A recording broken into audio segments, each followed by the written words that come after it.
and you can open it in your computer. Then I will guide you, set paths and all. पानी है क्या? पीना है, अभी चाय पी के आए, उसके बाद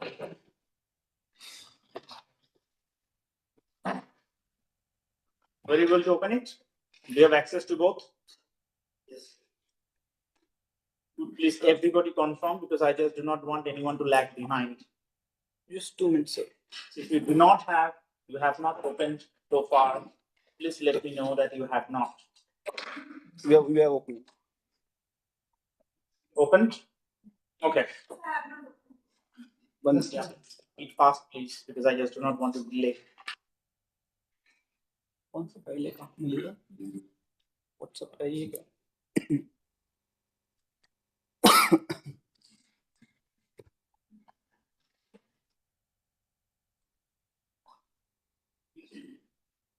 Can you see both? Yeah. Okay. First, look at this 13, line 13. Here I am defining the path where all my data, whatever I generate, they will be saved. So you must have saved your data at a particular location, right? Please give the path of that location here. So please replace, this is my computer's path. Please replace that path with where your data is stored.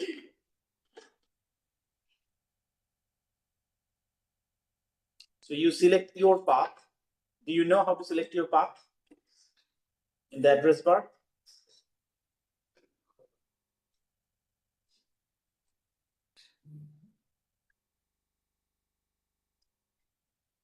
So please copy and paste your path in place of my path. Have you all done that?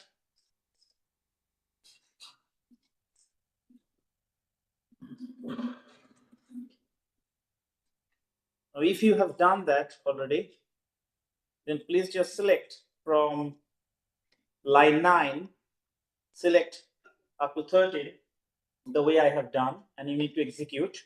For that, in Windows, the shortcut is Control and D. If you press Control and D together, only that small part will run. And then you should have, you have created it, and then has it run in your computer? And then what you have done, if you just want to learn about it, I have defined the paths, right? Global paths. Remember, we were having the discussion of local and global.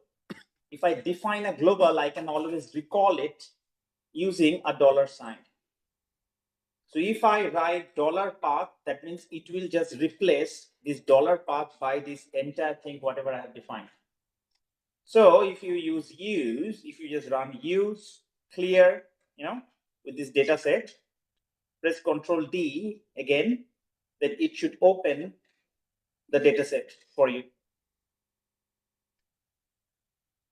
Have you opened the data set?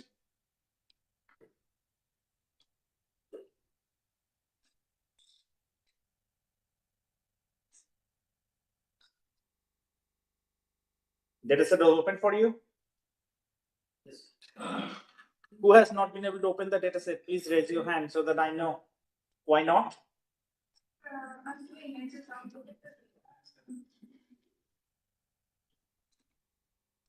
Okay. So once you have done the data set, then you should be able to view the data on your right hand side. What you can do when you have any data, what you can do, you can just write you can give the command to describe the data. Yeah, it's called des. And then if you press comma D, that means you describe the data in detail. Yeah. If you run that, Control D, it will show you all the data that you have.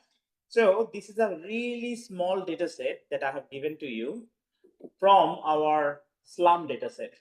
Yeah, the slum survey that we did and the results that I presented to you. So it comes from this particular citation. Yeah, so this is a really small part of the sample that I have given you so that you can analyze, and I have, of course, harmonized the data and everything. Yeah, sounds good. Okay. So the first thing first, did you understand the idea of sampling weight? Everybody? Yes? No? Yes. Who has not understand the idea of sampling weight? Please raise your hand. Okay.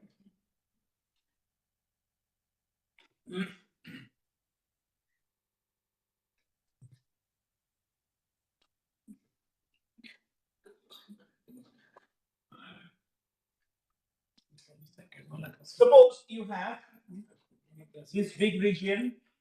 This is your country. Okay. Suppose this is region A. This is region B. Your population here is 10 million. Your population here is 90 million. Okay. Suppose you collected 100 samples from here and you collected 200 samples from here. So here, these 100 people represent these 10 million people. Here, these 200 people, they are representing 90 million people. Uttar Pradesh and Goa, for example. Got it? So when you do some estimate, you can, if you inflate these values to 10 million, you have to multiply by a factor. But here, 200 people. So if you multiply, do you have to multiply with the same number here or a different number? A different number, right? So all these 100 people represents 10 million, but then the 200 people represents 9 times more population. So you have collected twice as many samples, which are representing 9 times as many as population. So you have to inflate them around 4.5 times. Yeah. So when you compute an estimate, so your estimate from here is XA and here is XB, you simply cannot say XA plus XB over 300. You have to weight each of them, you have to inflate them accordingly so that they are representative. If you don't do that, then your data is not representative. Is it clear now? Does anyone still have any problem? Okay. So now in your data, you will have household weights. That means these many households are there in the region and they generally give you household weights. Now you have to make sure if your estimates are at the population level, you take into account the household size, the members living in the household size as well. So typically, the sampling weight, they are household weights, but you have to multiply with the household size so that they are representative at the population level. Okay? So here, your unit of analysis, how to check, you have something called an HHID in your data. Do you? Yes. To identify, of course, it will be varied at the slum level because different slums. So suppose I write code book HHID, say if city, sorry, code book HHID, if city equal to 1. You see, it is saying unique value of 203. You have 203. That means at the city level, they are identifying the households uniquely. This is what Pratap was talking about, right? Unique identification. So you can see at the city level, households are identified uniquely. So this is a household level data set. So from this household level data set, if you want to have population level estimate, you have to multiply the household weight by the household size. Because different households may have different sizes, right? So this is what I do in line 21. So we had this original weight variable, which I rename as household weight. And then I say generate. This could be generate actually. You can write can write even, oh, this has to be replaced. Okay, whatever. Well, I'm replacing this original weight variable by weight, age, time, household size. So my new weight variable is going to be the household weight times the household size. Okay, so that our estimates will be represented at the population level. Let's select these two lines and press Ctrl D. So the new household variable is created. Now, I am not showing you how to construct indicators because that itself will take 2 hours of time. It's not good value. I'm assuming you know how to construct. Pratap has already taught you. I'm assuming you know how to construct variables. Right? Whether somebody is deprived or not, I know you can write the logical sequences. Yeah, I'm not going that far. So I have got 4 variables, for example, just for illustrative purposes, right? I have deprivation in education, deprivation in health, deprivation in water, and deprivation in assets. I'm just working with 4 indicators. Is that okay? So what you can do, first you need to check if there are missing values or not. And that you can do with this command mdesc. MDESC. So if you have to, if you want to install, if it is not in your computer, you can run line 26 and it should say, if it is available, if it needs to be installed, it will install. Okay.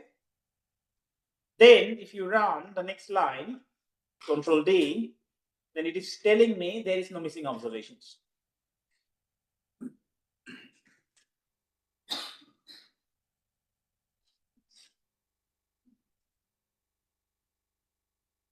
You all have the do file, right? Okay, good. So did it run in your computer? You could see that there are no missing values. So that means I'm happy to proceed. If there are missing values, of course, you have to deal with it because you cannot use missing values, right? You have to drop these observations.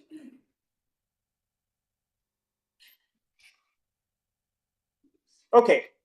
So the first thing first, what you should do in multidimensional poverty analysis, you should look at the deprivation. How do the variables work? Yep. I will just make an assumption to work here. I will run across all the cities to produce an overall estimate. But of course, in the paper, I don't do that because each city has its own sampling frame and all those things. I generally don't calculate, but this is just an exercise for you. So I will just do an overall estimate. Yeah, but in general, I don't do because each city and slums, they have their own sampling frame. Generally, for example, Kolkata had boroughs, 15 boroughs. Within boroughs, there were wards. The concept of wards in Mumbai is completely different from the concept of wards in Kolkata. Delhi had districts, 11 districts. Okay. And then within Delhi, different districts had different pockets of slum. So sampling frames were different. I'm just computing this overall estimate just for the exercise purposes, but in the paper, I would never compute an overall estimate for all 3 cities. But I'm just doing it because it is just an example for you. Yeah. Okay. So the first thing first, you look at the uncensored headcount ratios. How are these different dimensions performing? So what I've done, I have said for each variable, do you know how to run loops? How to run loops have you ever heard about running loops in Stata? Any of you? If you have heard, please raise your hand so that I know how many of you. Some of you know.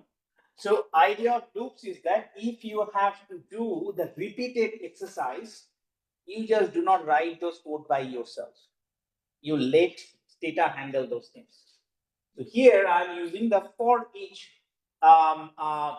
loop, which I'm saying that for each variable, I'm writing as var in this DP education, DP health, DP water, and DP asset. These are the deprivation indicators, which are 0, 1.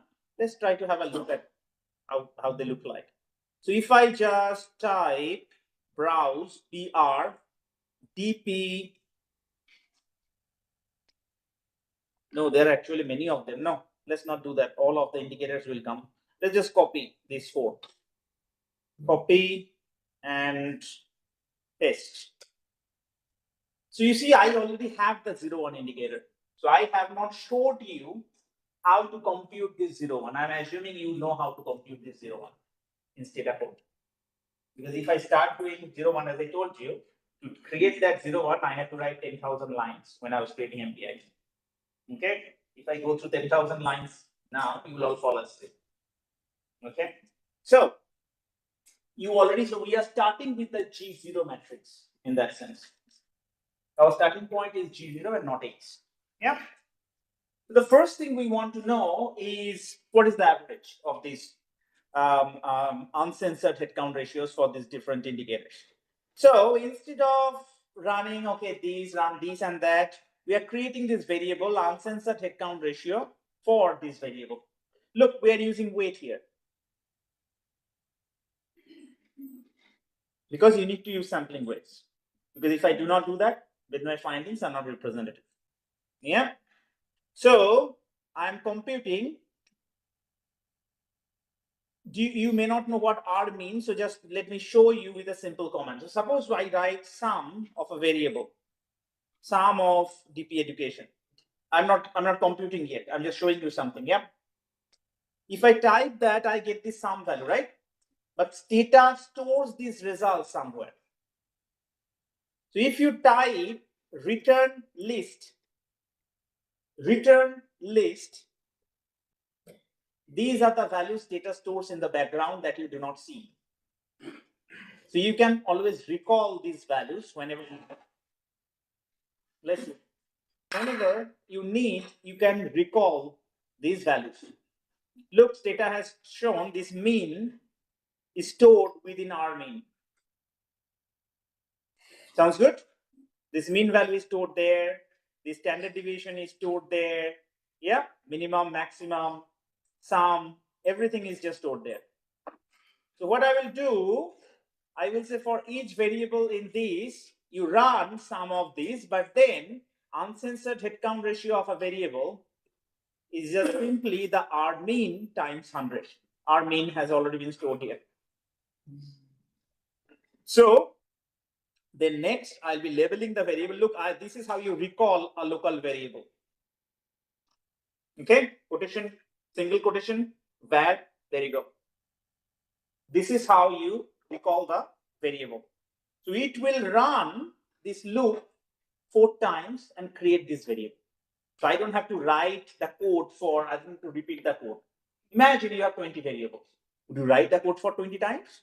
No, you just say repeat, it's a loop. Okay. So if you select, but the thing is that you have to run this entire thing together. You cannot run one by one. So you have to select everything, all the thing together. Yeah. And then press Ctrl D. Then it should create all these values. So for education, the raw deprivation is 33.4%. This is 27%, 18.9%, and 43%, and so on.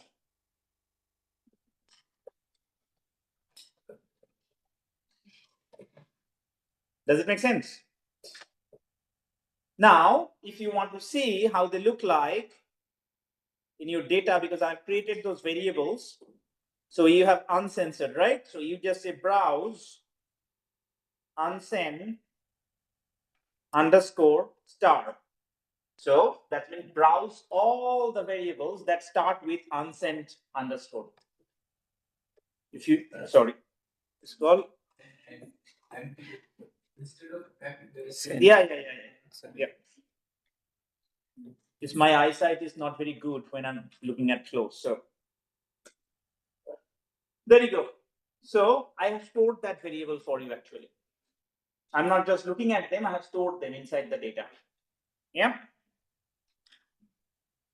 So that is the first thing you did. Then what you have to do, you have to get to the weighted deprivation matrix. Remember, you have to define the weights from your matrix, from your deprivation matrix. You have to get the weighted deprivation matrix. So for weighted deprivation matrix, that means you have to define the weights. So suppose we have decided to give education and health 1/3 each, and we have decided to give water and asset 1/6 each. That's for the exercise. I'm not going to be, try to be democratic or whatever. I'm just this exercise. Just I've just decided to take the liberty to choose one. Yeah. So you have defined the weights. So again, I'm doing for each variable instead of again repeating. So first two variables gets 1/3 weight. The last two variables get 1/6 weight. You select them and press Ctrl D. If I then again go and see browse w_dp1 star, there you go. I have created the weights. Yep, 1/3 weights for the first two, and then 1/6 weight for the last two. Weights are created. I have the deprivation matrix. How should I create the weighted deprivation matrix? Just multiply. Yeah. So this is my weighted deprivation matrix. So for each variable in education, health, and so on, generate G0 weighted, that is weighted deprivation matrix, equal to the variable, yeah, times the weights. Because this is what I did, took the column and multiplied by the weight, right? So if I do that, select from line 58 to 61, press Ctrl D. Look what you have created here. Can you see in your computer as well? So you have the weights over here, and then with G0, the column, you have just multiplied the weights. And so you have your weighted deprivation matrix.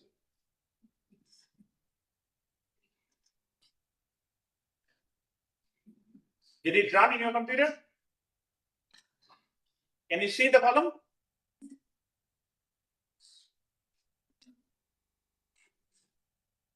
Yes, no? Yes. Some yes. I need yes from everybody. Who cannot see it? Please raise your hand so that we know if you need help.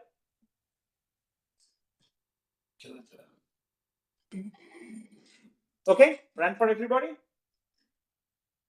Okay. Now, what is the next step?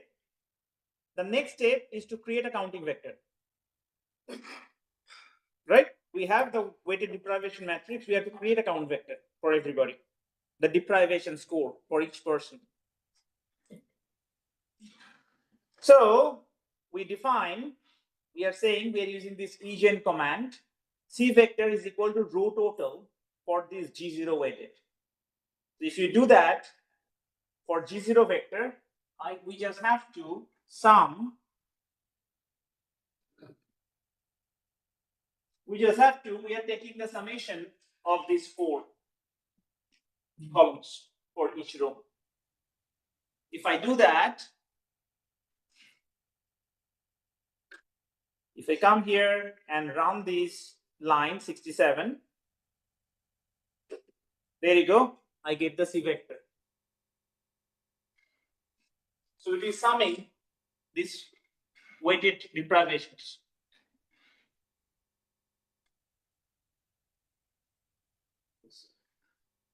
Make sense? Have you all got it?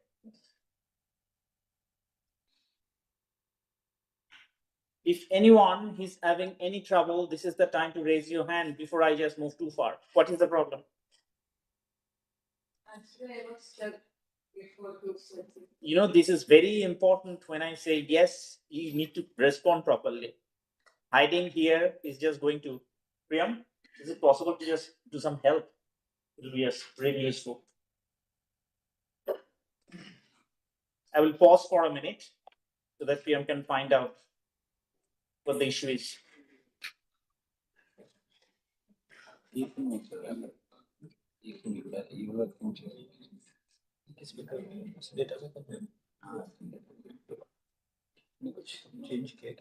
Anyone else having any trouble?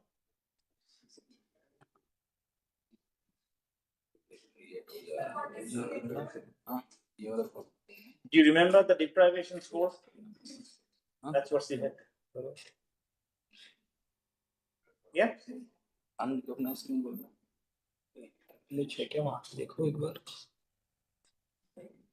It is written here. If you read at line 65, it is written.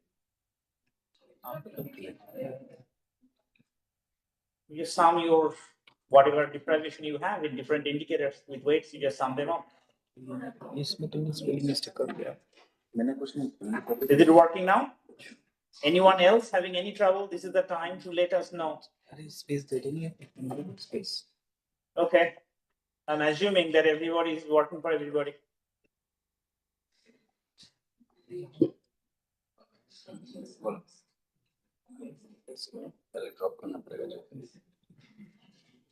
Is it not working, Prabhata?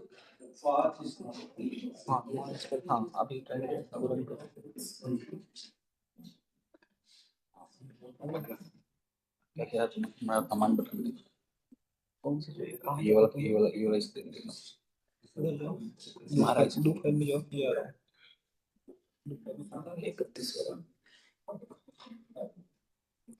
तुम्हारा ये वाला मेरा तो ये है ना ये वाला शायद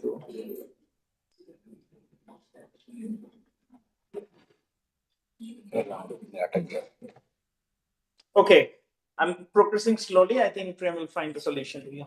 Okay.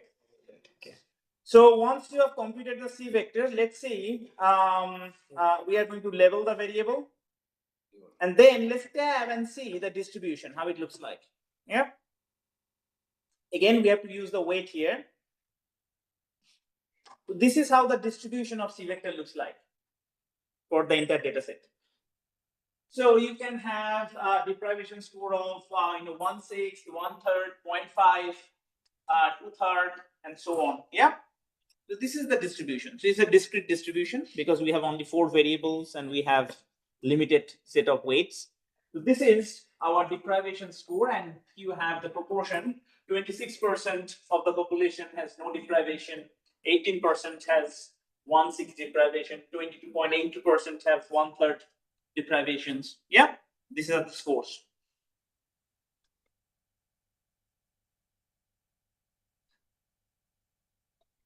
Okay. Now, first we are going to identify who is poor and who is not. And we are just using, say, 40% as cutoff. Somehow we have agreed 40% is the cutoff. That means you will be identified as poor if you are deprived in 40% of weighted deprivations. Okay? Great. So we just select it and we just run.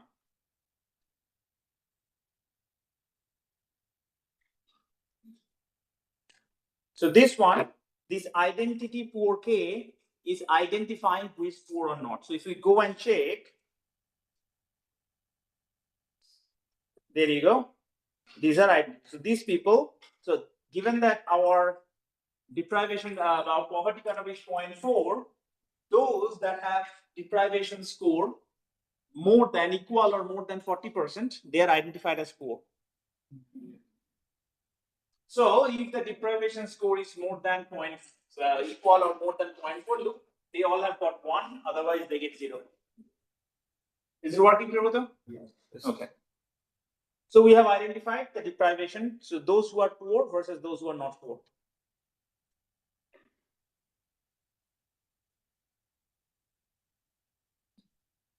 Okay.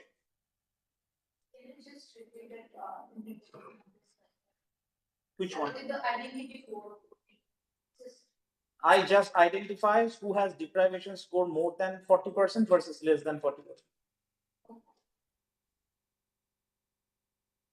Why did you say divided by 100? Because the deprivation score lies between 0 and 1. So if I say something greater than 40, would it identify anything? Yeah. So it's 40 over 100. What is your question? Sir, I was just writing one step. I missed it. So now is it clear? Okay. So level variable identification. So yeah. Can't we get local k is equal to 0.4? Yeah. And then not divide by 100. It's totally up to you. Yeah. Anything that is correct from your side is fine. Okay. So next we try to compute the adjusted headcount ratio, but for that we have to censor, remember? So how do we do the censoring? We simply multiply the C vector by this identity poor vector, because the identity poor vector has already identified who is poor with 1 and non-poor 0, right? If you multiply the C vector with it, those values that fall below 0, 40%, will just drop out, will be 0. So what we will do, we will again run this entire thing, and then look what we are doing. We are generating this variable. I will show you, but then we are taking a sum, because if you just take the average of the entire thing, that is your M0, right? You remember or not? Doesn't look like. Okay.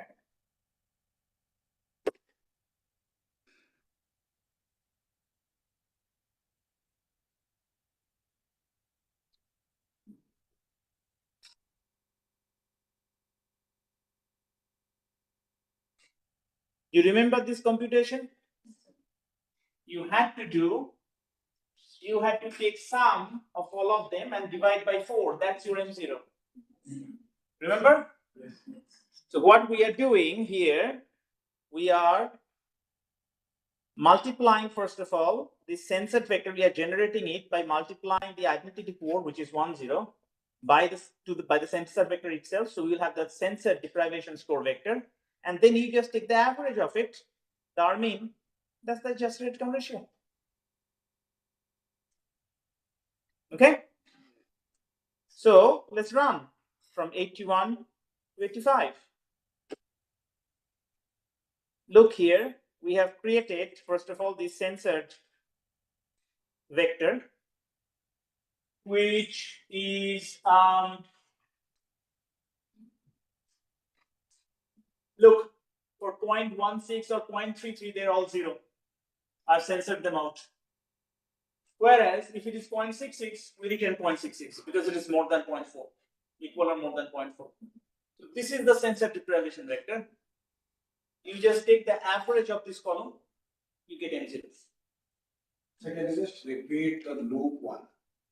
I will start with the loop. I have to go all the way back. Just give me 1 second. Give me 1 second. Give 1 second. I will tell you.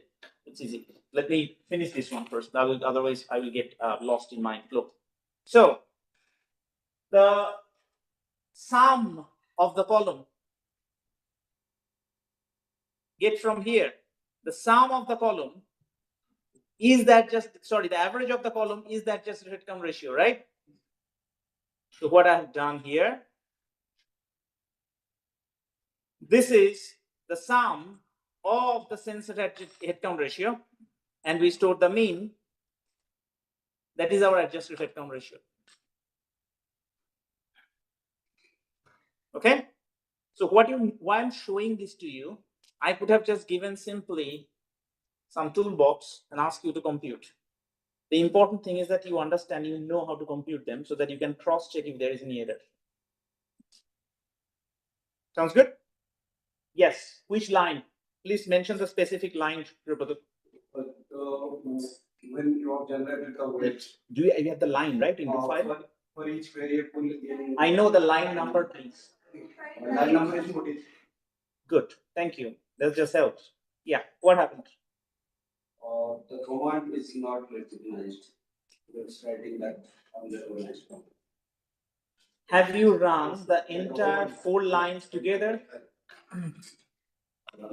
Space Space issue is space. because after copying that from here, after copying from here, some computer it gives extra spaces, so error comes while. Is a different version of Stata? Yeah, it's Stata 18. Space का ही होगा. Okay, I think we'll figure out. So let's try to continue, because as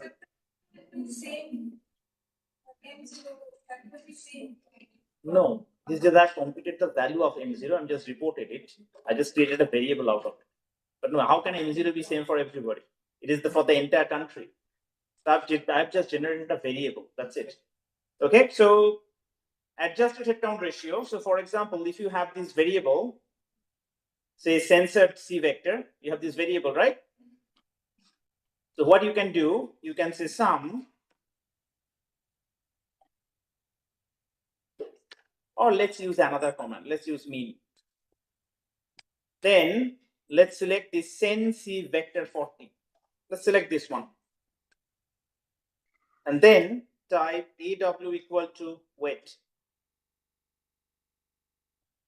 Yeah. If you do that, this is your M0. So you are getting the same value that I had stored inside the column. But now the beauty is that you are getting the standard error and you are getting the confidence interval. So these are the confidence interval for given my data. These are the confidence interval for M0.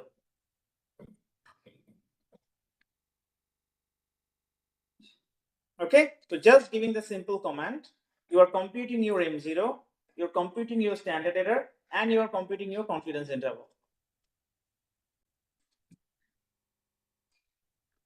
Any question? Actually, M0 values for the all households. No. I have just saved it as a variable. That's it. That's all. I have not created for every household. I have just saved this variable or saved this value as a variable so that I can use it later. That's all. Yeah. I just saved it as a scalar, but there is no other way of saving it. Yeah. But this is a scalar, 0.20. Okay. Great. So now, how would you compute the multidimensional head count? Similarly, if you want to save it as the scalar as a variable, you can run this code. You will run this code because if you run this code, look, it will again save it here. So it's 32%. Yeah, this is the adjusted headcount ratio. Now, if you just want to compute the confidence interval and everything, again, mean, and then you select the variable identity poor 40, AW equal to weight. There you go. This is your multidimensional headcount ratio, 0.32. You have your standard errors, and then you have your confidence intervals. Okay. Now it's time to compute A, intensity of poverty. But note the intensity of poverty from here is just the average deprivation share among the poor. So it's the average only if you are poor. So what you can do, again, sum of the censored C vector that we have created only if this identity poor is equal to 1. So you take the sum, but only if they're equal to 1, that means only among the poor. So again, you save it. So if you run it, you save it. Again, your variable is created. So your M0 is reported here, H is reported, A is reported. You just multiply them, you can cross check. One should give the other. The product of the two should give the other. Okay, so your M0 is 0.20, your H is 32 point something percent, and your A is 61.34%.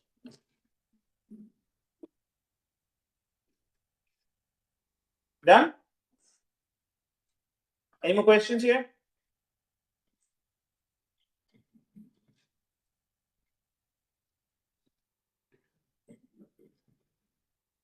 No, so I'm progressing.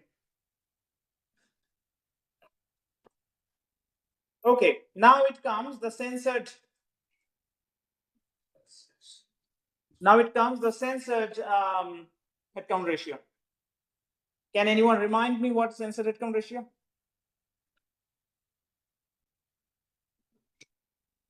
Yeah, let's work hard together. Why should I work hard only? You have to work hard too.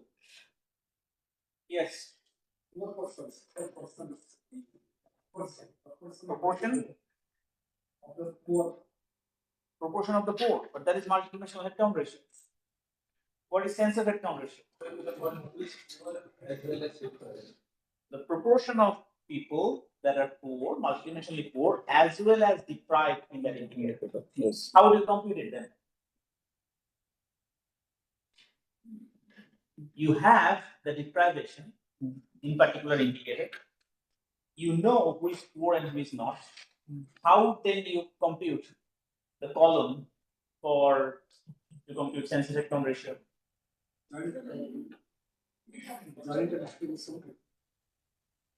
Yeah, how?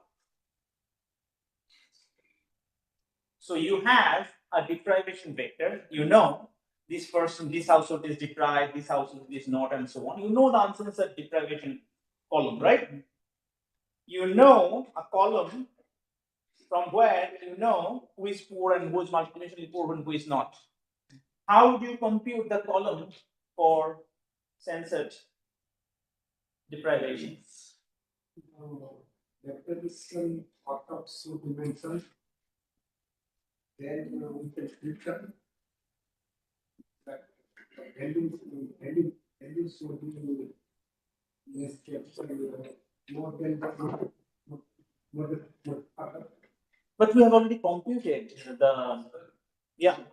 is identified as a poor and in which variable that person is poor. Yes. How we create the sensitive variable. Yes, but here how do you do that?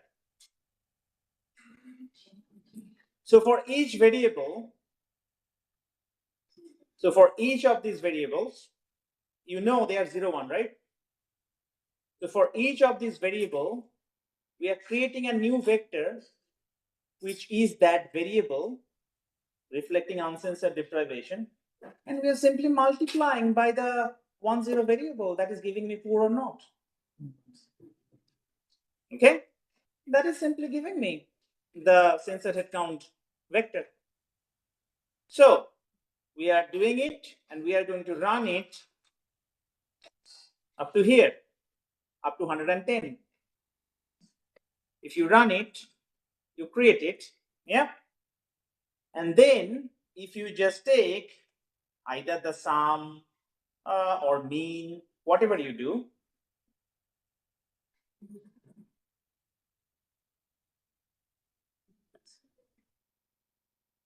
yep. So here you have, this is your uncensored at the top 4 are uncensored and the bottom 4 are censored.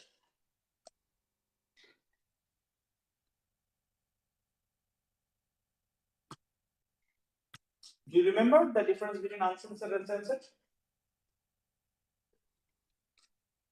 What is that?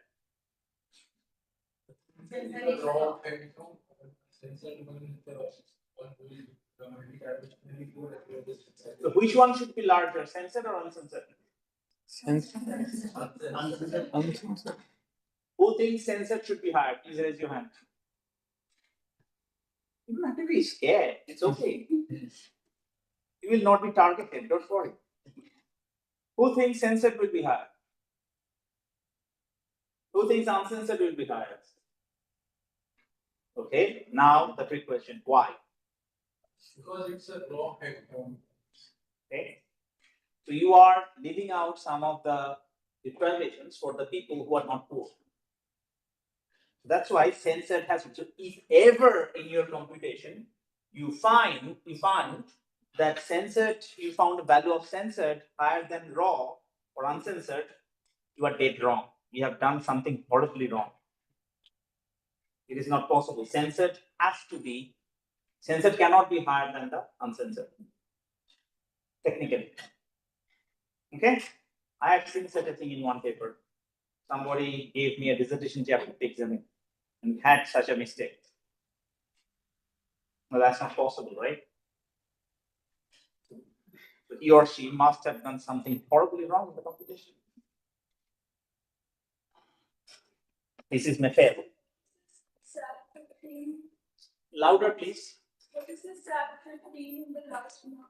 It is separator. So, sometimes if I compute these values for, say, a large number of, here we have only 8, right? Variables. If I have 20 variables, I need a separator to understand, to read them. It is easier for me to read the separator of 15. So if you have 15 rows, then you will be separated and then you will continue and so on. So you can run it with 4 separator. Let's see what. 3, 4. So if you have, say, separator equal to 4, let's see if it works. Yeah, you have a separator of 4.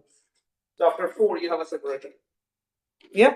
And now what you can do here, if you want to have the confidence interval as well, what you can do, instead of this one, you just copy it, paste it here, and then write mean. If you simply write mean, then you get the confidence interval as well. Sum does not give you confidence interval, but mean does. If you do mean, look, it is giving you the standard error as well as the confidence interval for the entire data. Okay?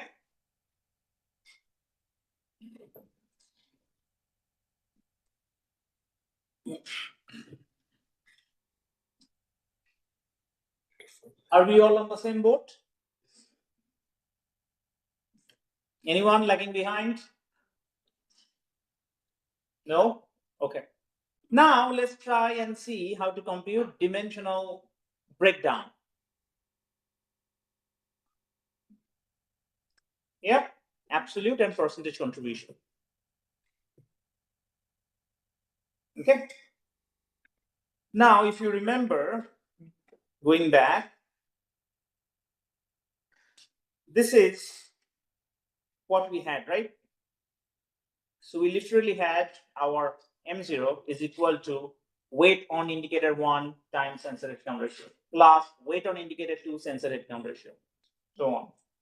So the absolute contribution of a particular indicator, so indicator 1, is going to be the weight on indicator 1 times the sensor headcount ratio of indicator 1. This is the absolute contribution. And for percentage contribution, what you have to do, did I have the formula? It's intuitive, I didn't write it down. No, I didn't write it down.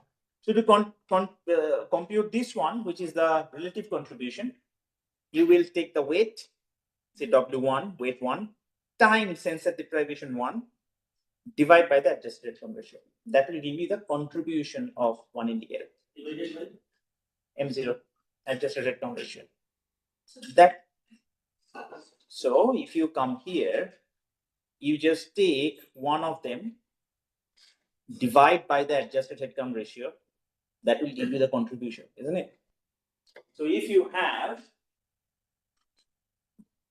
you simply have your M is equal to, suppose for 2 indicators, W1 CH1 plus W2 CH2.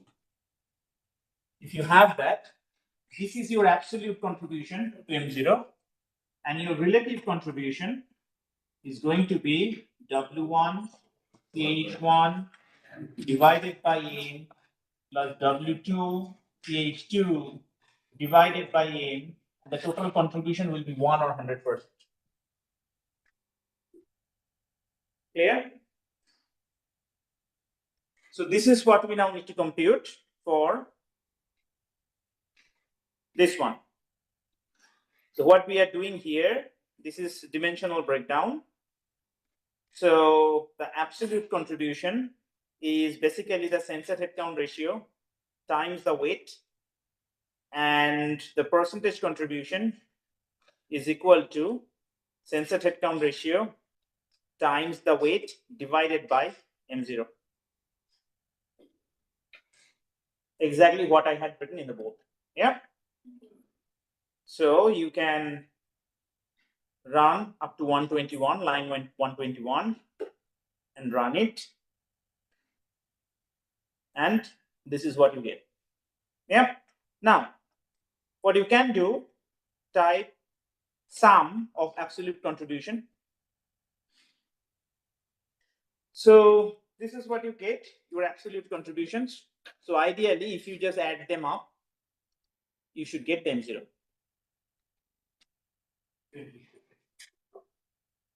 Yeah. Similarly, if you just run the percentage contributions, there you go. You have the percentage contributions, add them up.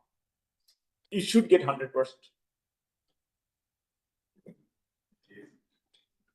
Yep. 40 plus 30, 70, and then 30, yeah, around 100. Yeah, you should get 100. Make sense? Look, if your computation is right, they all have to match up. There is no way of escape, and this is exactly what I tell you about when you use PCA or statistical methods. Whatever you do, you need to show me that things are matching up, accounting exercise at the end of the day. Now you come to me and suddenly tell me that I have used this method and I have got contribution to be higher or lower. Why? How did you get it? Things have to match. If I cross check from different angle, the numbers have to match. Right? So that's what I have issues with some of the statistical approaches. I just do not see how they match up.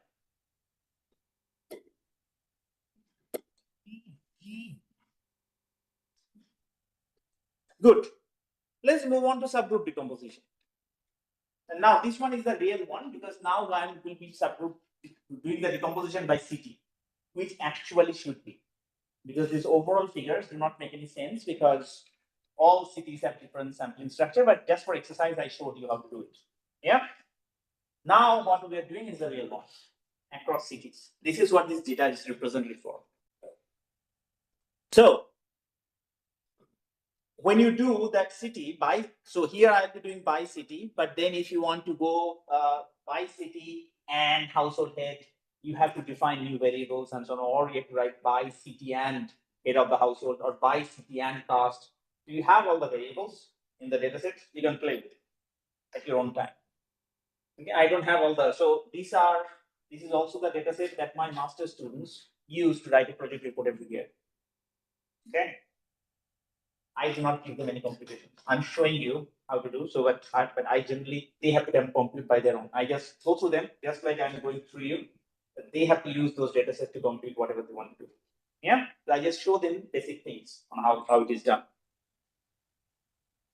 But so they have the caste, religion, everything, but they have to compute. So they literally have to write a 2,000 words report, as if they are comparing two cities. They are the advisor of the municipal corporation or whatever.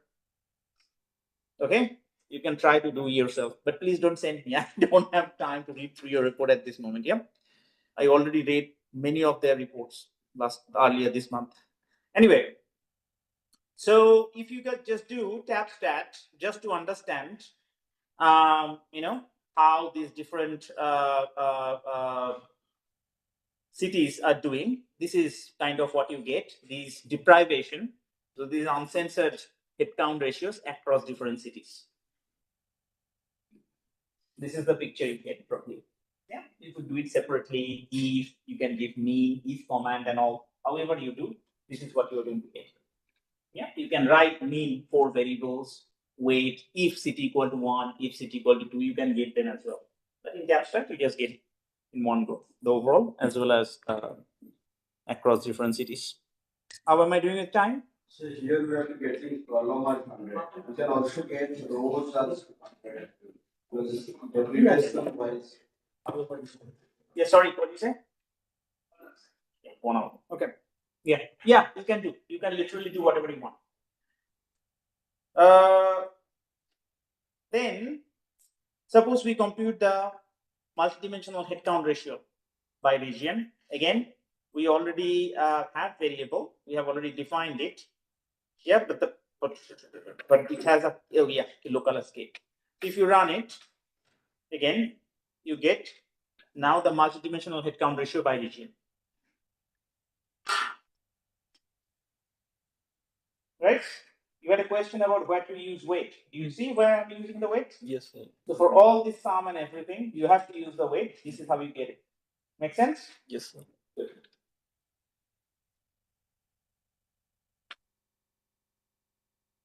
Okay. Similarly, For intensity, of course, you have to add this additional term, if identity 4 equal to K. If you run that by city, you get the A. These are intensity of poverty. And then finally, you just use the inter-censored C vector and run it. There you go. These are your adjusted headcount ratios.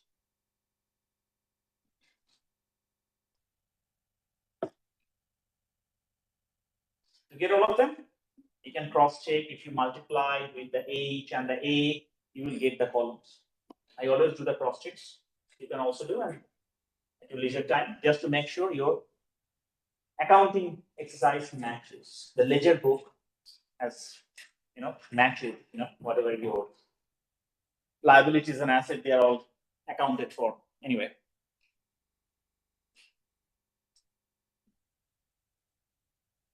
Similarly, you can do censored headcount ratios. Here, what we are doing, again, here I'm doing double loop. The first loop, I'm saying for each variable, because we have to do the censored headcount ratio for each indicator, then for each region. So I'm saying for each variable, and where you have, for understanding, I would have also, sometimes variable. For each variable, you have education, health, water, and asset. Then I'm saying for values are equal to 1, 2, 3. 1, 2, 3. 1/3 means 1, 2, 3. Okay. Sorry?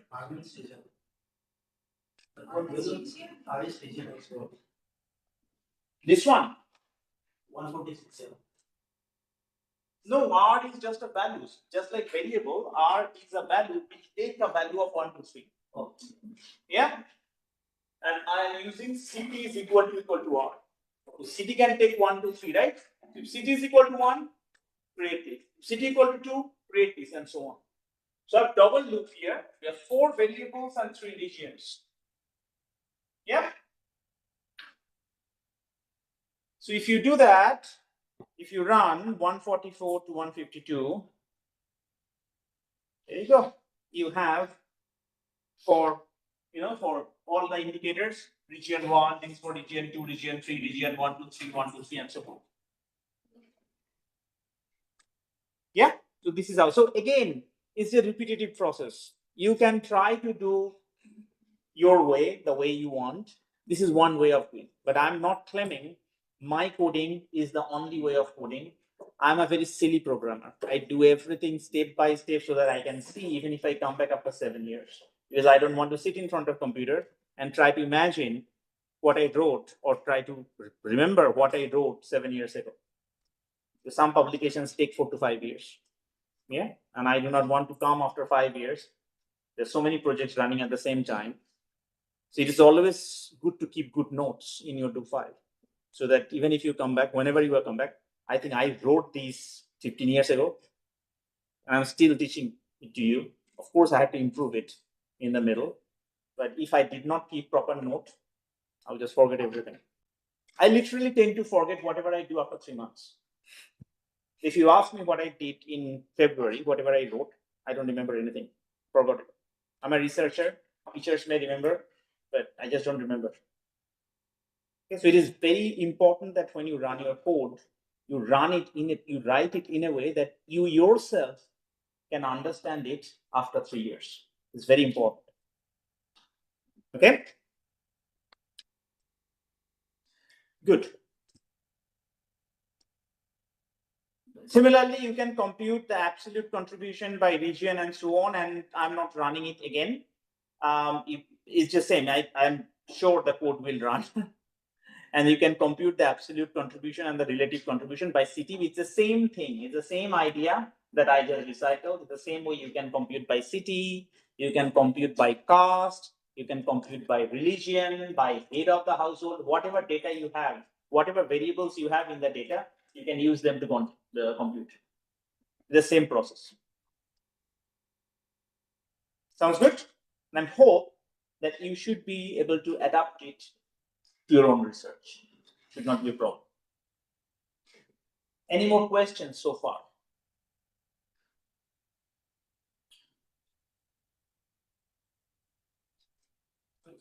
What is total Huh? Total capacity one and district headcount ratio. When we compute the district headcount ratio for city, it is a total at the end. Yeah, the total should match with the total, huh? The overall, say all three cities, if input. The entire number. Okay, that's simple. This is how it should be. And if you are not happy with that, this is always good to cross check. Run, compute the value and see if it's matching or not.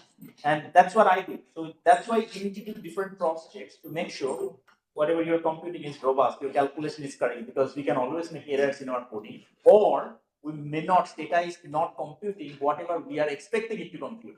It can happen. It's always good to cross check. So we already computed earlier 0.20 or whatever, that was the overall, right? Mathematics, yeah.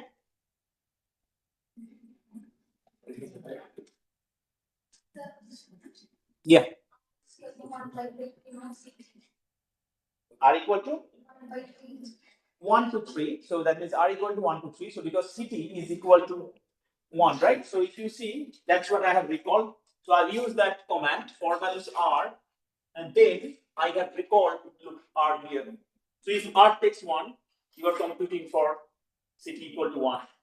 If R equal to 2, city equal to 2, you are doing it for, yeah. So it is, I think, Kolkata, Delhi, and Mumbai. So this is how it is computing. Sir, what the standard Because I have computed it for, I have saved just this value here, so they all have the same value, right? So I'm just recalling it. That's all. Yeah. If I have to produce a confidence interval, I use the mean command. I generate the variable and use the mean command to generate. I have saved all these values for you so that they are stored here. Okay. Now, again, if you want, you can save this data. Say I run everything. I say, suppose even if I run this one, you can save that data if you want. I'm not going to save it. It's already saved. Now, if you give this collapse command, yeah, see what this collapse will do. So I'm saying collapse these variables by city. If I hit it, say run line 180,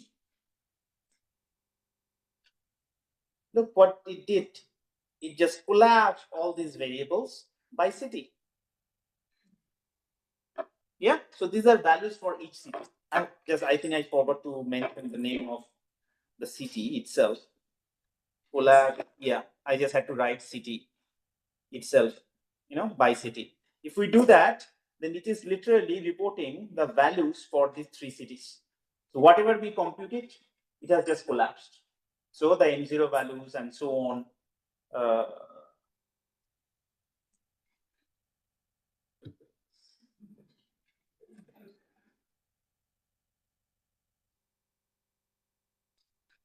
Yeah, anyway.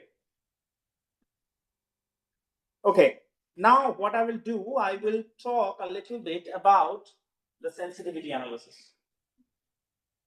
Okay, what is sensitivity analysis? Is you look at the dominance, how to compute them. I suggest that you generate the thing in Excel. So you can generate the, I will show you some way to transfer things in Excel file. Yep. But then if you are a better coder than me, then of course code. There is also an MPI command. Does MPI generate the dominance graphs and everything? It does, right? Okay. So there is an MPI command itself. I have not been able to sit down, although I have been requested several times. I didn't have time to go through it. But there is an MPI toolbox in this data that allows you to generate the dominance curves and everything. But what I will show you is how it is done. Because whatever they generate and whatever is generated, they use this program, this coding, this understanding to generate. Yeah.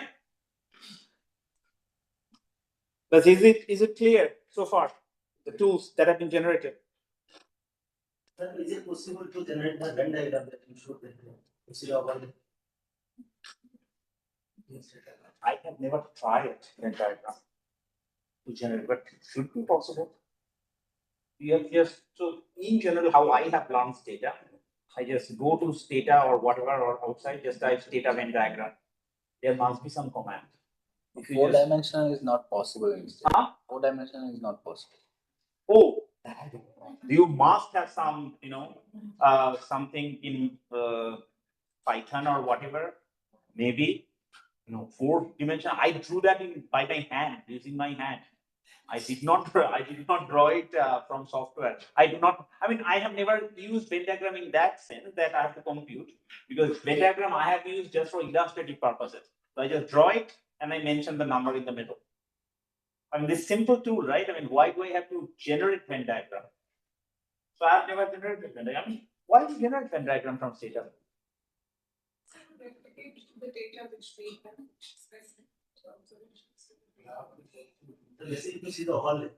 Yeah, but you should draw the overlap and write the number. It's done. I mean, why do you have to generate such a sophisticated graph just to match the size or whatever? It works with hand. I mean, why? Honestly, why do you need it? I mean, it's a simple tool. Why work so hard to generate Venn diagram just for illustrative purposes? I don't know. Honestly, I've never done. But there must be a way. I think. But four dimensions, I don't think so. But 2 dimensions, maybe you can just search for Stata Venn diagram. Any of you are even online or something? Just type Stata Venn diagram and see what turns up. Huh? So in startup, any kind of printable means you need high storage in your system first. The Okay. most thing is if you have high storage, then only you can proceed for any visualization aspect of especially Venn diagram or any kind of. But it is possible to do Venn diagram. Yeah, it is possible. There you go. In graphics. There you go. People know it should not be that difficult to find out. Anyways, okay. So for robustness and sensitivity analysis, what we do to generate, so you can use, if you have saved the data, you can use the data, but if you have not collapsed or whatever, the data should be there. Yep. So if you just start with the data, because I collapsed, so I lost my data and everything, all my computations. So again, you start with the tabbing and you see this is how it looks like. Then for dominance analysis, what you need to do, you need to generate these values for every cutoff. Yeah, 10, 20, 30, 40, 50, and so on. Here we have discrete cutoff. So literally we will have 20, 40, something like that, but I generate for you anyway. So look, for values, k equal to, this is how you write 10, 20, generate starting from 10 to 100 with a gap of 10. So that means 10, 20, 30, 40, and so on. Yeah. So this is how you generate the values for. So if you generate them, this is, you are generating for multidimensional head count ratio. Yeah. And then similarly, this is where you are generating the sensor deprivation score. Again, what you are doing, you are generating the sensor deprivation score for the 10, 20, and so on by multiplying C vector by that identification, as we have done, the 0, 1 identification. Yeah. So that will give us, the sensor deprivation vector. Now, if you do sum of all the ident for dominance, what we have generated, 2208, there you go. You have all the multidimensional head count ratios for different cutoffs. Now, some of them will be repetitive because, as you know, our data is quite descriptive in nature. We do not have enough variation. Yeah, we have just limited number of weights. But there you go, you get the values for different cutoffs. You can just simply plot it in Excel file and you will get the dominance curve. Okay. You can do it by city as well to get the dominance curve of the cities. Similarly, if you just again type the sum of, there you go, these are your M0 values. These are your adjusted head count ratios for different cutoffs.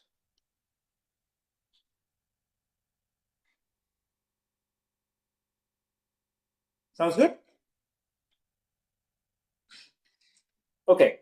And then similarly for A, you can simply compute by doing if identity 4 equal to 1, and that will definitely give you your A values.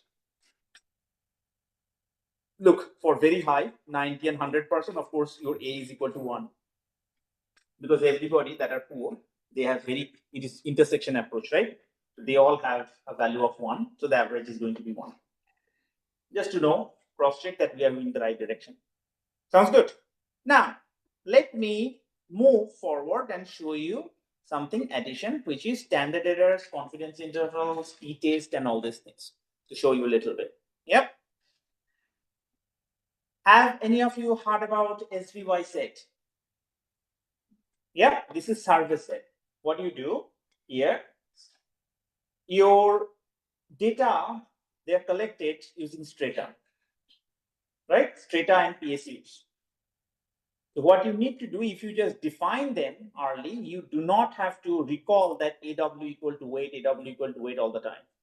And your standard error will make sure that is adjust for strata, the strata and PSU and all this thing, the stratification, because they are not completely. So far, when we are doing AW equal to weight, we were getting just assuming sample is completely random. But sample may not be random. Yeah. So if they are not random, you have to provide the sample stratification inside.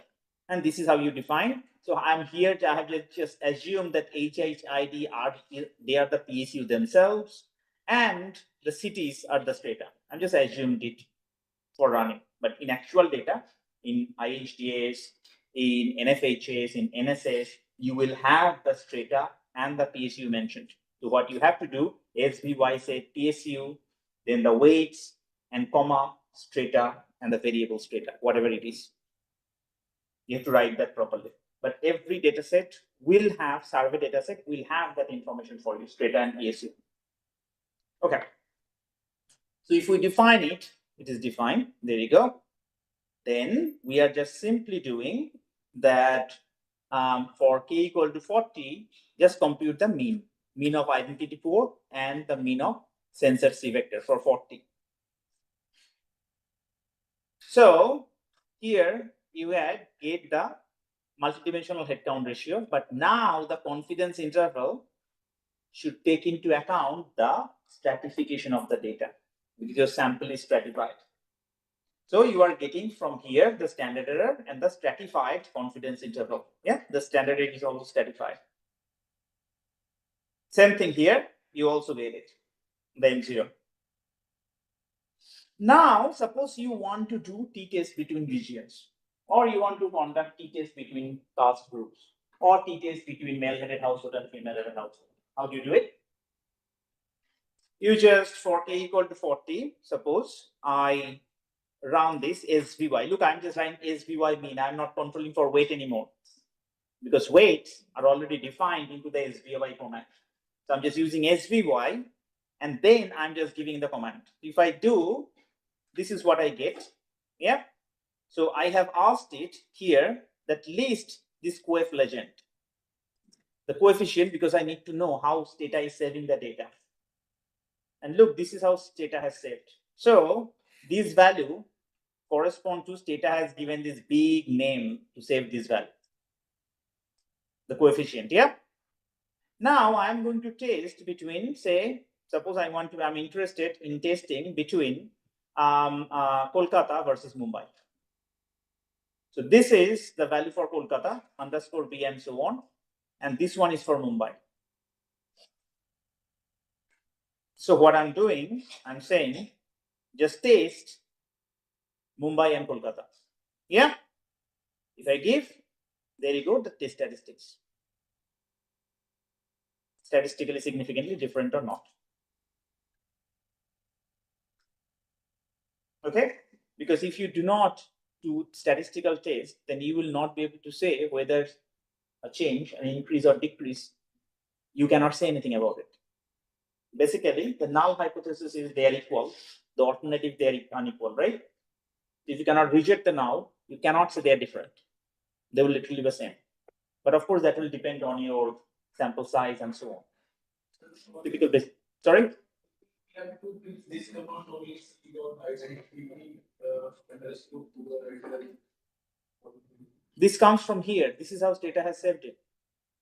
We have to trace, we have to give this command. You can have other command. There is a command on t-test as well. That gives you the mean, difference in mean and the test. You may have alternative commands. Yeah, but this is one way of doing it. Yeah. But you can. If you are having suppose to measure states, you have been doing an analysis, then you have to give large number of combinations.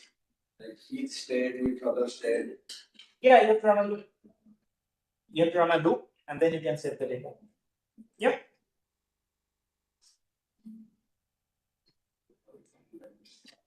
Okay. So how you do confidence intervals for all of them? Yeah. Look what you can do, confidence interval for say multidimensional head count ratio for all values. Yeah, so 10 values. So what you can do, you just select all of them. Look what I've done. I have computed the standard errors of age, they are all saved. So if you give return list, they're all saved below by Stata, right? So I'm computing saying, okay, standard error of age is this value, Stata saved. And lower bound of age is these values, Stata saved. But look, to compute the confidence interval, what you take the point estimate plus minus critical value times the standard error. So I just computed the confidence interval. Who had the question for confidence interval computation? There you go. This is how you compute confidence interval. Does it make sense? Very good. Okay. So it was already there. So if you run that, there you go. You have the confidence intervals for all values. So these are your multidimensional head count ratios. And then you have the confidence interval. These are all lower bound. And these are all upper bounds. So you get all the lower bounds and upper bounds. You just compute them.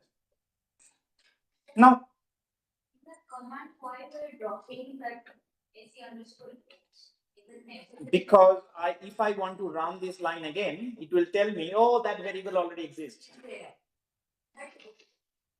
already once we are doing it, unless until we need that estimation again. But you are needing it. You are running the loop. You are creating that ACH for when k equal to 10. You are creating again when AC equal to 20, when h equal to 20. Right? In the loop, you are doing it again, again, and again.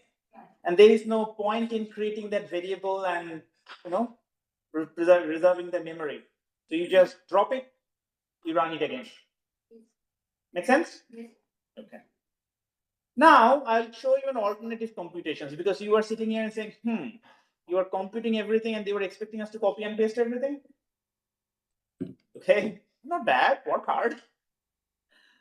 I will show you an alternative way of computing. It's a bit complicated, but you can export all the results together in Excel file. I'll show you one example. Hopefully, you'll be able to try and do it on your own the other times. Yeah? Okay. So what I'm doing here, this is an alternative computation. Yeah? So I'm running this thing first, SVY mean, identity code dominance star. If you run that, then of course it runs everything. It computes, it saves everything, right? So if you go here and say you write return list, you have this table R table.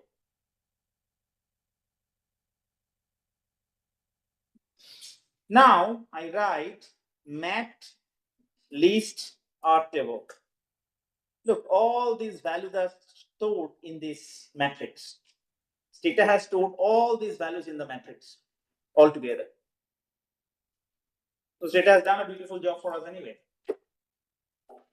So in the first one, this B is the estimate of multidimensional head count ratio for all 10 cutoffs. These are all multidimensional head count ratios for different cutoffs, right? Then you have the standard error saved, right? Then you have the lower bounds are saved here. These are all lower bounds. And these are all upper bounds. and you were wondering probably, okay, we have these values. Instead of copying pasting, why don't I give a command and then everything is saved in Excel file? Side by side. Amazing, isn't it? You have to work hard, huh? I will show you once. Hopefully you'll be able to figure out the rest by yourself.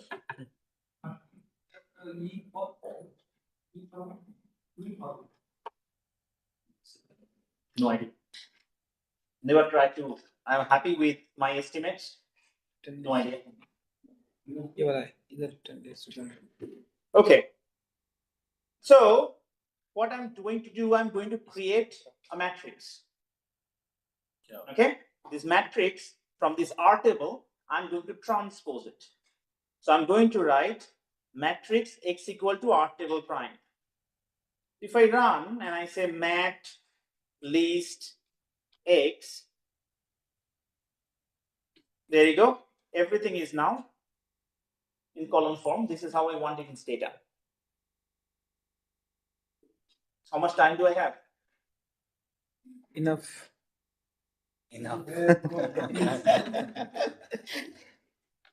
I'm talking quite a lot, but I have no idea. 40 minutes? Good. So, then what we are going to do, the B, for B, what we are saying that, take 1 to 10, row 1 to 10, but save column 1. Lower bounds are from X, take column 1 to 10, rows 1 to 10, but column 5. Look, column 1 has B, column 5 has lower bound, column 6 has upper bound. We just need these 3, right? Right? We need the estimate, the upper bound, and the lower bound. If you need standard error, you can have standard error. That's fine. So what we will do here, our B is equal to X 1 to 10, but column 1, lower bound is 1 to 10, column 5, upper bound. So we are creating these 3 matrices. Yeah. So if you just say mat list B, there you go. All your adjusted headcount values, they're all saved here. Yeah. Similarly for LB, UB, they're all saved. Similarly, this is for city. Yeah. For cities, you can generate the same thing, and these are for 3 cities. City is equal to 1 for Kolkata, city equal to 2 for Delhi, city equal to 3 for Mumbai. You run all of them. Sounds good? Then you are creating a matrix called H, which has the overall H, lower bound, upper bound, Kolkata H, lower bound, upper bound, Delhi H, lower bound, upper bound, and so on. So you are creating, just type mat H and say mat list H. So you have all the values, the overall headcount ratio, lower bound, upper bound, Kolkata's multidimensional headcount, lower bound, upper bound, and everything. Yeah. Then you have to create an Excel file. You can create a blank Excel file. Yeah. And the blank Excel file, you create, say, results. So here you come, I created this Excel file already. You can create, why don't you create one blank Excel file in the same folder where you have the data. Create a blank Excel file and give the name of the sheet, this one, as H. Please create a blank Excel file. Same folder. Yeah, on the same folder, create a blank Excel file and give the name H. The name of the sheet, sorry, the file name should be result, RESULT. Name of the file is result. And then please create a sheet called H, capital H. Is it due to the command if it's already generated? No, it should not. I didn't open the Excel file, but There is already one. I just run that command. I think then you ran the command and it created it. Perfect, perfect, perfect. Wonderful. Since data has improved. Data 16 didn't do it. Okay, wonderful. Let's run and see. So what I'm saying is, so what I'm trying to do here, put Excel, yeah. So I'm saying there is a sheet, but then put all the entire matrix H, paste it from column A2 onward. And if we are running both the course, it is already generating on that Excel. Done. So if you run that, do you get this Excel file? All of you? No, right? So then it differs data. So please generate your result file. Create an empty Excel file called result. Have you generated? Huh? Follow the step it is said. Please generate an empty Excel file. Just create and save an empty Excel file with the name result. Name the Excel file RESULT. Just create an empty Excel file in the folder. Once you have created, let me know. This data is working automatically. There you go. In some Stata, it doesn't work. So Stata is getting smarter. I'm working on 17. There is 17 is working, but 16, 15, 16 didn't work. So you have created the result. Now, once you have created, please create a sheet called H, capital H, just like this one. Name the sheet as H.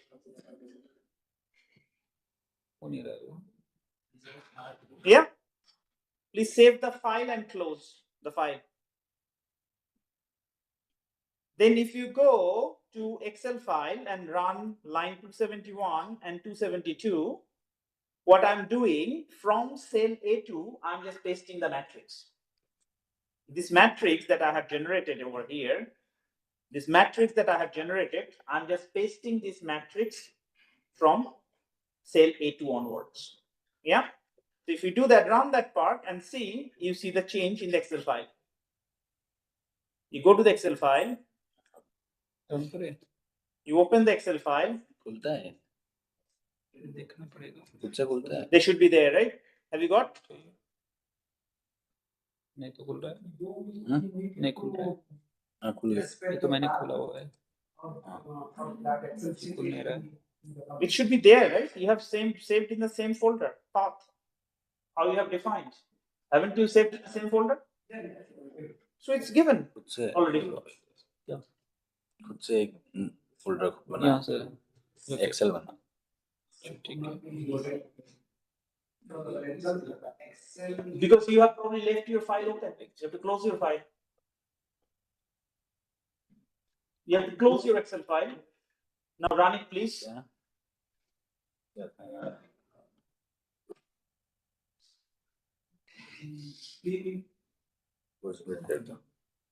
What name did you give? Did you give the same name, RESULT? Yes, sir. Yes, sir. It was same name. Result. Did you create the sheet H? yes Alex yes sir. Are you checking if the same path? Path is okay? Did you save in the same folder from where you opened the data? अब generate हुआ नहीं यार नहीं होगा Please try. It will work for some, and I have no clue why it is not working for others. I'm not a programmer, so I cannot say. It's worked, right? Okay, it worked. So for whom it didn't work? The column names will come automatically or we have that? You can define the column names. So you can go to matrix, search in data. Data must be a way of writing the column names. Yeah. But in this case, you have to do it manually. Here you can just write it manually, but in data it is possible to write the column names. Yeah. You have to define the column. But what I do in general, so I do not just save the data here. I generally tend to save the data somewhere on the right side. I create my tables already. Okay. Let me see if I have an example.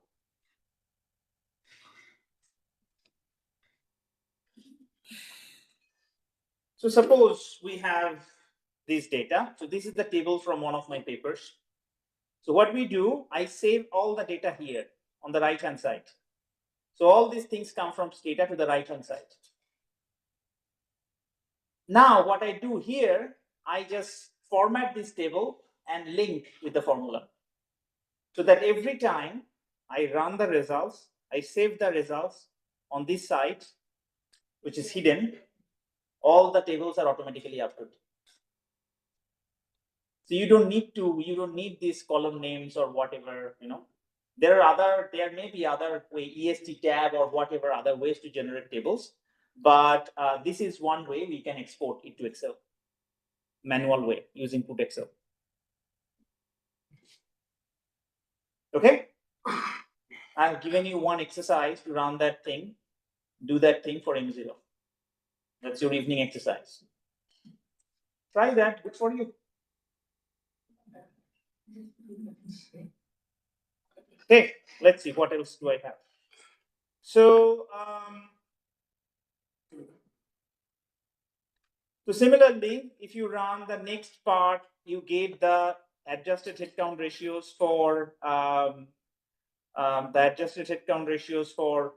all the cities. There you go. So here you have the adjusted headcount ratios for all the cutoffs.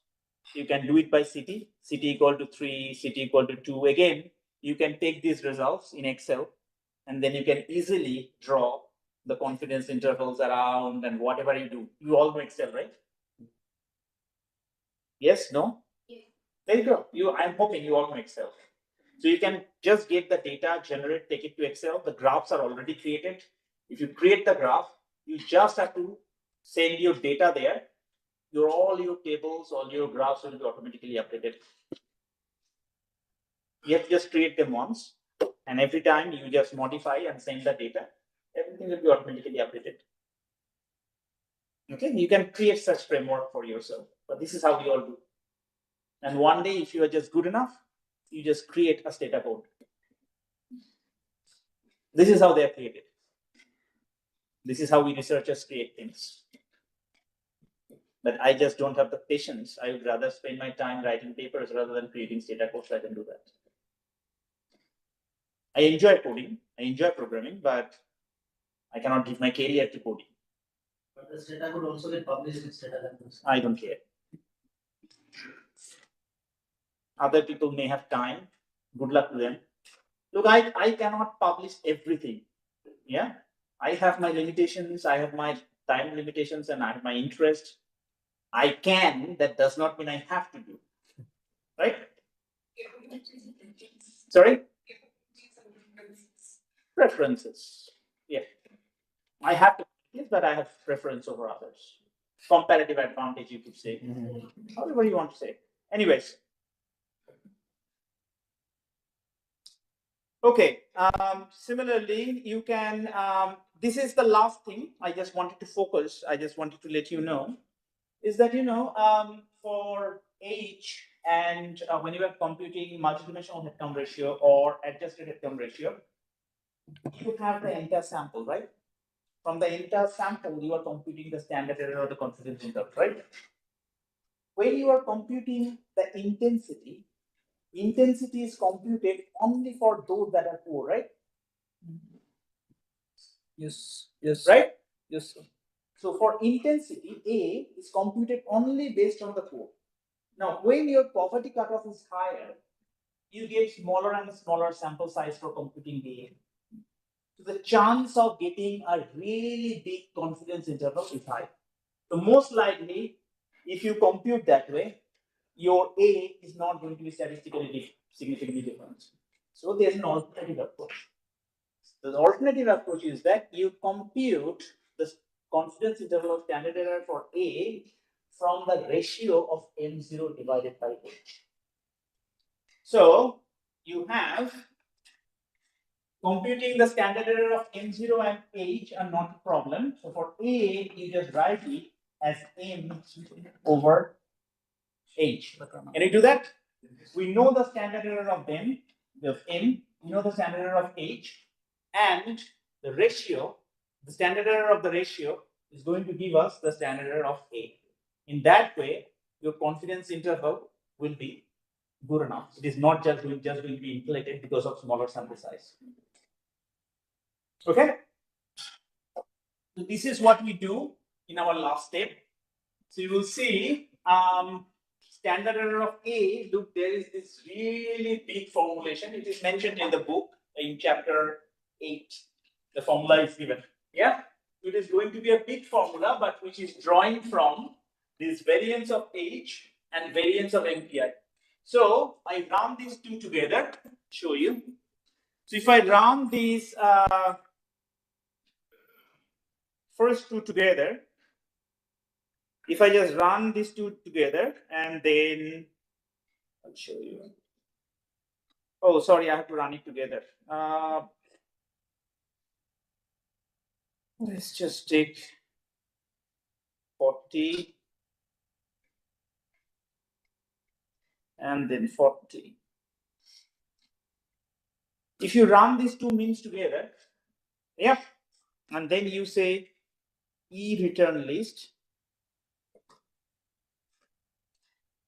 you have this EV as the variance covariance matrix. So mat list EV, this is your variance covariance matrix. So this is the standard error, variance for the headcount multidimensional headcount ratio. This is the variance for the adjusted headcount ratio. And this is the variance, covariance between them. Yeah. What we will do, we will, from there, we are going to create the covariance, the covariance as covariance 2, 1. So column 2, 1, column 2, 1, row 2 and column 1. 2, 1 is going to be give me the covariance, which is covariance over here. Variance is from this matrix is 1, 1. This is the variance over here. And the variance of M0 or MPI, however you call it, just code it as MPI, it should be M0, is covariance 2, 2, which is hidden behind this one. So once you have that, then the standard error of A is computed by this formula, which is again mentioned in the book. It looks ugly, but if you just write it, it's a small form. Yeah. So once you have that, so that is one way of computing the standard error of A. This is how it is computed. Yeah. So let's see. So for values, if you just run, there you go. You are getting. These are the values and the confidence interval, let be A of 10, 20, and so on. Sounds good? Similarly, if you want to take them to stata, you can just take them the way I have taken for each head count. If you want to run that exercise, you can try that. Sounds good? I'm going to finish it here. Hopefully, the tools that you have got, you can do many more things. Question time. Sir, is the course related to the paper which you mentioned? Sorry, is that?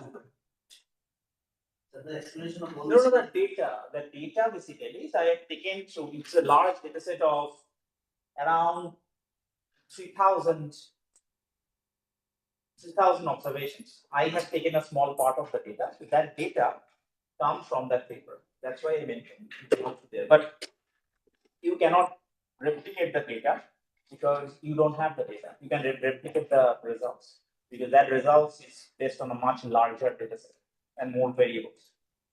But just for this variable, just for this exercise, as well as the module I teach at least for master students, I just extracted a small part of the data just to illustrate what it is. But no, you cannot replicate the result. Yeah. So we have checked the process with the identification for different poverty cutoffs. Sorry?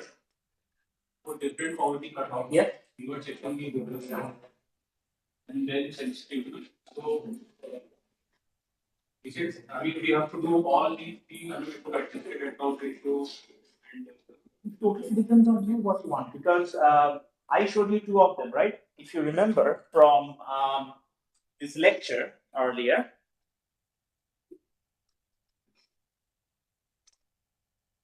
30 here. So here I did it for head count ratio, multidimensional head count ratio. I also did it for the adjusted head count ratio. So all these three measures have to be robust. I mean, What do you mean have to be? It may be robust, it may not be robust. This is what you are at the testing. same time. For example, if we are looking, we are checking for head count ratio only, and then intensity. So all these two measures, count ratio, adjusted head count ratio, and intensity, have to follow these same sort of. Not necessarily. I mean, if you look at multidimensional head count ratio here, this is your multidimensional head count ratio. You have crossing. So not necessarily. If they do, then well and good, you are fine. But it's not necessarily there. That's why you are checking, right? You are not checking because you are certain it will be okay. You are checking whether it is okay. Right? So you may not get dominance. You may have intersection. So suppose you get your value gate adjusted head count ratio is higher for one city, but when you plot the graph, you see there is crisscrossing. So then that's a problem. Okay. So when we have intersection, then how what do we do next? You cannot say, at least you can say your comparison is not robust. Yeah, so here the crisscrossing is happening in one extreme. What I could say from here, look, between 4 and 9, you have dominance. I mean, at the extreme, probably we don't, but for the majority of the part, we have dominance. You can make some conclusion, but whatever you do, you are not hiding it. That's the point. As long as you are open, that's fine. We report as academically, whatever we find, we report. A paper is not always about having significant results, because sometimes many people do that, oh, I didn't find significant results, so I decided to drop the paper. It is not about always significant, it's about doing the right thing. If you don't get the result, report I didn't get it. There's no harm in that. That's why you are checking. It is not necessary that you will always get the results that you think you should get. It is not possible. That's why you are doing the robustness test. It may be possible that you do not get what you wanted. Okay? And the second question is starting to You're getting weights. Yeah. when we compute the LPS, Mhm. the head count ratio, then we use different weights. Yeah. Then for standard errors, we use sampling weights. No. Sampling weights and dimension weights and sampling weights do not get. I'm not talking about the dimension weights. I'm talking about the AW and BW. Oh, they will give you the same result. I have not seen any differences whether AW, IW, PW. I have not. I know they are different, but honestly, I do not know whether that makes a big difference in my result. I always get the same results. Whether I use IW, AW, PW, most of the time. Frequency weights, if you have decimals or what, it's not going to work. But otherwise, I get. Have you ever seen different results? Ideally, I think there are no major differences. However, we should use periods because Probability weights and all this. But we do not, in our world, we do not see much differences for them. They almost give the same result. The third question is regarding how do we assign weights? Can you Now, which weight? Tell me. Dimension weights and the sampling weights. How you assign sampling weights? When you create sampling weights. Okay. So the same picture that I drawn here. So you have to know the population. Unless you know the population, you cannot do the sampling weights. So suppose you go to a village. You collect your information from two villages. One village has a population of 1,000, another village has a population of 200. You are going to collect probably 20 samples from 30 samples from here, 30 samples from here. So thousands or 60,000. From both villages, you collect 30 and 30. So in one village, 30 people, they are representing 1,000 populations. So you have to inflate the weight by 1,000 divided by 30. And then another, village is 3,000. So you have to inflate it clearly 100 times. That's your sample weight. So whenever you are computing. So if you write down, so the weight for village A is 100 over 30 or whatever, 1000 over 30, you write them. And then for this village, you write 1000, 1000, 1000. Which whenever you are aggregating, you just have to make sure you weight them during the aggregation. That's how it works. For example, if we are using these states for random sampling. Yeah. There are, let's say, districts and blocks in Yeah. panchayats and then households. Have you ever read the manual of DHS about, or NFHS or IDHDS about their sampling design? I think they do weights before the survey. It doesn't matter before or after. What I'm saying is that look at the manual, please, because they show how they compute the probabilities and all these things and how the weights are assigned.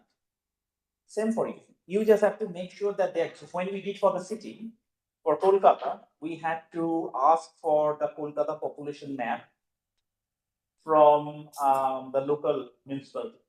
They provided us. For Mumbai, they did not. So for Mumbai, we had to get this slum population only at the ward level from a United Nations, but then we had to just know what the population, then we had to assume that they are probably proportional number of slum dwellers or whatever. You have to make some assumptions. But we could not do at the slum level because we did not have the data. So the weights are not going to be as perfect as for Kolkata or for Delhi. Delhi, we had to do at the district level. But we had some information how many slum dwellers were there in different districts and so on. So unless you know the population, you cannot create the sampling weight. So you have to know the population. At least it would be primary. Yeah. Yeah. Any other questions you have? Okay. Yeah. So how do we decide this deprivation cutoff and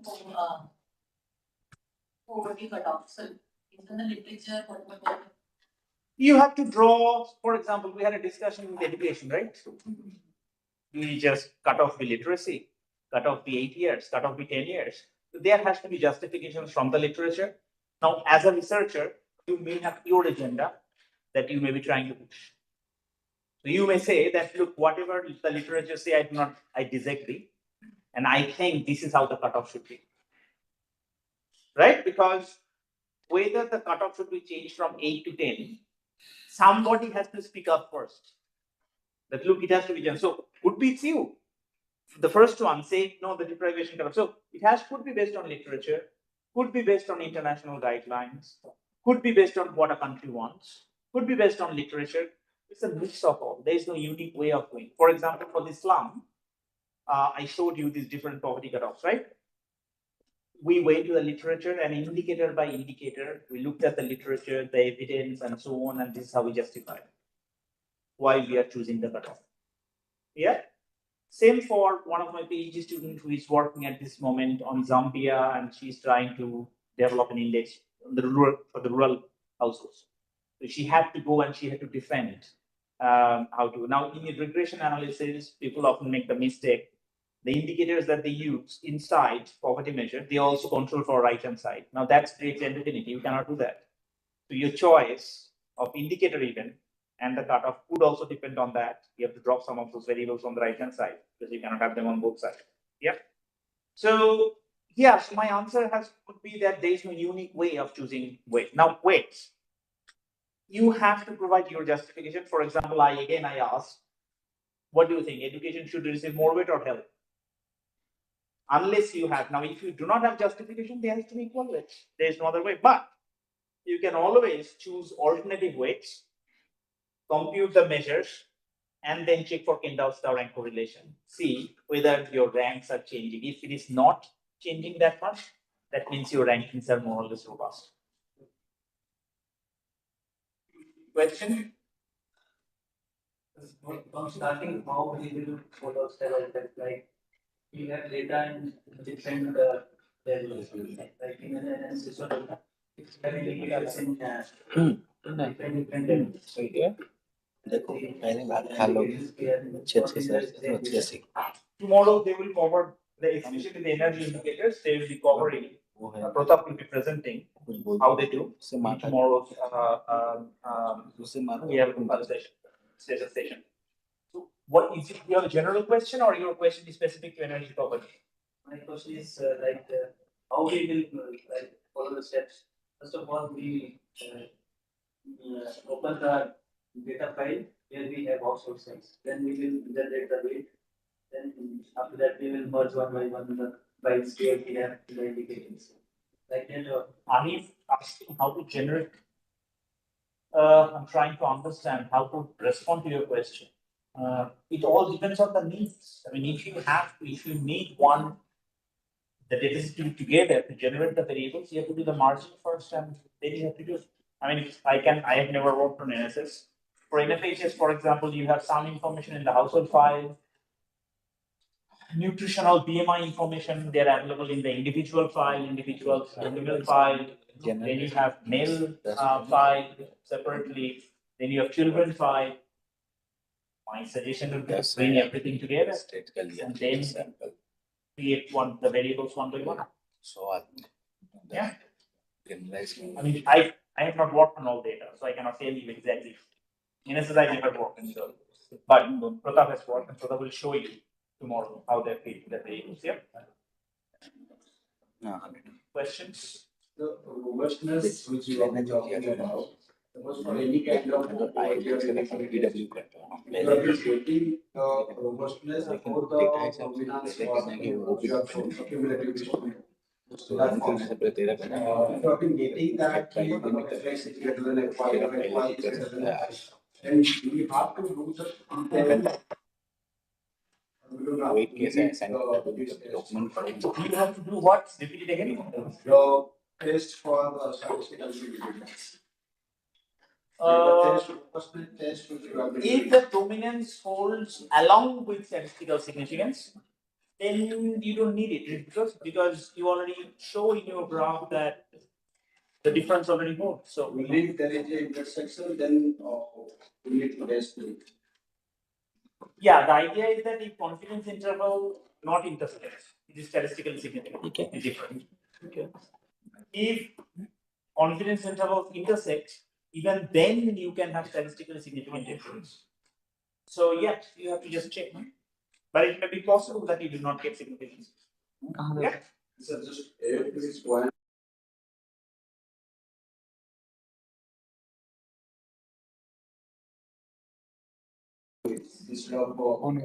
I would not do that, but it's totally your choice. If I see that paper, I mean, if it comes